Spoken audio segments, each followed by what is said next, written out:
एका बाजारामध्ये एक व्यक्ती तितर पक्षी विकत होता. त्याच्याकडे एका टोपलीवाला जाळीमध्ये एका बाजूला 30-40 तितर पक्षी होते आणि दुसऱ्या बाजूला एका जाळीमध्ये फक्त एकच तितर पक्षी होता. तिथून एक ग्राहक निघाला. त्याने विचारलं, का रे बाबा, या तितर पक्षाची किंमत काय? तो बोला, साहेब, या जाळीतल्या एका तितर पक्षाची किंमत फक्त 50 रुपये. तो बोला, ठीक आहे, बरं हा तितर पक्षी एकटाच का? याला विकायचंय का? तो बोला, नाही नाही नाही, तो माझा पाळीव तितर पक्षी आहे, मला त्याला नाही विकायचं.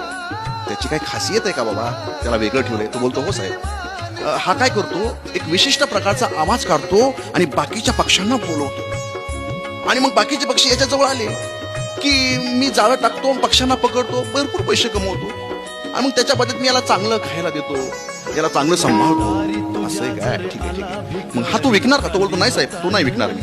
ऐक, मी तुला 1000 रुपये देतो, हा पक्षी मला विकत दे. आता पैसे दिल्यानंतर त्याला लाजच सुटली. तो बोलतो, ठीक आहे, घ्या. त्यानं तो पक्षी 1000 रुपयाला त्यांच्या हातामध्ये दिला.